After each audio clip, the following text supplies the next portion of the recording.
क्योंकि सारी मूवीज़ 1.5 या 2 घंटे की होती हैं, इसलिए हर कोई मूवी को पूरा नहीं देख पाता। इसलिए मैं आपके लिए और भी मूवीज़ के एक्सप्लेनेशंस लाते रहूँगा। मूवी के स्टार्ट में हम एक आदमी को देखते हैं जो कि लोगों को नेचर की रक्षा करने के लिए एक स्पीच दे रहा होता है। तभी सीन शिफ्ट होता है और हम देखते हैं कि कुछ लोग पेड़ों को काटने वाले सरकारी अफसरों के खिलाफ प्रोटेस्ट कर रहे होते हैं, मगर वो सरकारी ऑफिसर्स लोगों को हटाकर पेड़ काट देते हैं। कि तभी उस हॉल में एक भूकंप आता है जहाँ पर स्पीच चल रही थी और सभी लोग डर के भागने लगते हैं। फिर सीन शिफ्ट होकर एक डिजास्टर मैनेजमेंट के ऑफिस में दिखाया जाता है जहाँ पर हर लोग किसी बहुत बड़े खतरे की बात कर रहे होते हैं। तभी हम जंगल में एक आदमी को देखते हैं जो कि अपने चिंपैंजी के साथ अपनी जीप से उतरता है और दोनों पानी पीते हैं। तभी उस आदमी को कुछ विजन्स आने लगते हैं जिसमें हम कुछ लोगों को डूबते हुए देखते हैं। तभी उस आदमी के सर में दर्द होने लगता है और वो वहीं पर बेहोश हो जाता है। कुछ देर बाद हम लोग देखते हैं कि डिजास्टर मैनेजमेंट की 2 लड़कियां आती हैं जो उस आदमी को उठाती हैं और हमें पता चलता है कि वो आदमी उस लड़की का बॉयफ्रेंड था। तभी वो तीनों आपस में किसी बड़े खतरे की बात करते हैं। तभी हमें उस आदमी को दिखाया जाता है जो कि सक्रिय हो चुके कुछ ज्वालामुखी के बारे में बात कर रहा होता है और वो लोग अंडर वाटर लैब जाकर कहते हैं कि कोई बड़ी तबाही आने वाली है। तभी हमें उन तीनों लोगों को दिखाया जाता है जिनमें लड़कियां लैब चली जाती हैं और वो आदमी दोबारा जंगल में चला जाता है। तभी रात को उस आदमी का चिंपैंजी चिल्लाता है और वो उठकर उसे चुप कराता है। तभी हमें भूकंप का झटका दिखाया जाता है तो वो आदमी ये देखकर चौंक जाता है। तभी हमें लैब का सीन दिखाया जाता है जिसमें अचानक एक सायरन बजता है और सभी लोग अलर्ट हो जाते हैं और शहर में अलर्ट जारी करते हैं। तभी वो लड़की जिसका नाम सिंडी था वो एक शिप में बैठकर समुद्र में जाती है और अपनी पालतू डॉल्फिन को बताती है कि तुम गहरे सागर में चले जाओ, और वो वापस चली आती है। तभी हमें एक हल्की सी सुनामी दिखाई जाती है पर वो उतनी भी पावरफुल नहीं थी। तभी हम सिंडी और उसके बॉयफ्रेंड को देखते हैं तो हमें पता चलता है कि 17 साल पहले की सुनामी में सिंडी की माँ और उस आदमी के माँ बाप मर गए थे, इसलिए उस आदमी को ऐसे विजन्स आते थे। तभी हमें एक अमीर बाप के बेटे को दिखाया जाता है जो कि आइलैंड पर एक कसिनो बनाना चाहता था और अपने आदमियों से कहता है कि किसी भी कीमत और मुझे वो आइलैंड चाहिए। तभी हमें उस आइलैंड का सीन दिखाया जाता है जहाँ पर एक लड़का और उसका बूढ़ा अंकल बात करते हैं कि हम आइलैंड खाली नहीं करेंगे। तभी रात को उस आदमी के लोग आते हैं और उस बूढ़े आदमी को बीच समुद्र में पत्थर से बांध देते हैं। तभी उस आदमी का भतीजा उसे ढूंढते हुए आता है और लहरों में डूबने से पहले वो अपने अंकल को बचा लेता है और कहता है कि बस अब और नहीं।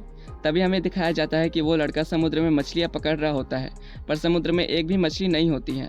तभी वो अंदर जाकर देखता है तो उसे समुद्र में एक दरार दिखता है और वो वहाँ से भाग जाता है। तभी वो लड़का ये सारी बातें डिजास्टर मैनेजमेंट के लोगों को बताता है और तभी वो लोग समुद्र के अंदर जाते हैं। तभी वो लोग बाहर आकर बातें करते हैं कि मछलियों का समुद्र छोड़कर जाना किसी बड़े खतरे की निशानी है। तभी वो अमीर आदमी का बेटा उस लड़के को बहुत मारता है जिसने डिजास्टर मैनेजमेंट को ये बात बताई थी।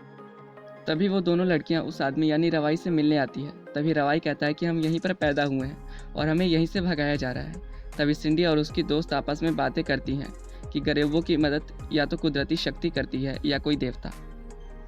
तभी हमें दिखाया जाता है कि प्राइम मिनिस्टर और उस लैब के आदमी के बीच वीडियो कॉल पर बात हो रही होती है और वो लोग आपस में बातें करते हैं कि भला हम 1.5 करोड़ लोगों को जगह खाली करने के लिए कैसे कह सकते हैं। तभी हमें दिखाया जाता है कि कुछ बड़े लोग एक मीटिंग में जमा होकर आपस में बातें कर रहे होते हैं कि इस बार सुनामी में कहीं ये सभ्यता न खत्म हो जाए। तभी प्राइम मिनिस्टर कल सुबह से 7 दिनों का इमरजेंसी अलर्ट और सरकारी छुट्टी की अनाउंसमेंट करते हैं। तभी एक विरोधी पार्टी का आदमी आता है और कहता है कि तुम्हें किसने हक दिया इमरजेंसी अलर्ट का, सब झूठ बोल रहे हैं, यहाँ कोई सुनामी नहीं आएगी, तुम बस लोगों को डरा रहे हो।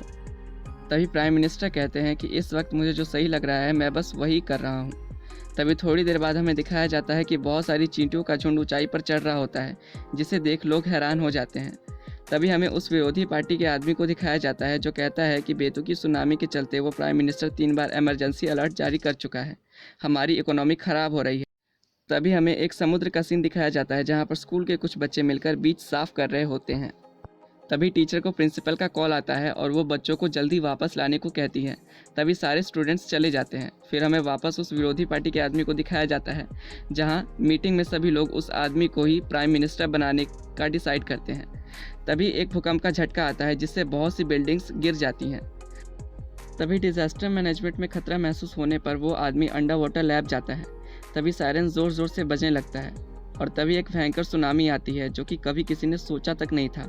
पानी का लेवल इतना ज़्यादा ऊंचा होता है कि वो बड़ी बड़ी बिल्डिंग्स और सड़कों को तोड़ती चली जाती है।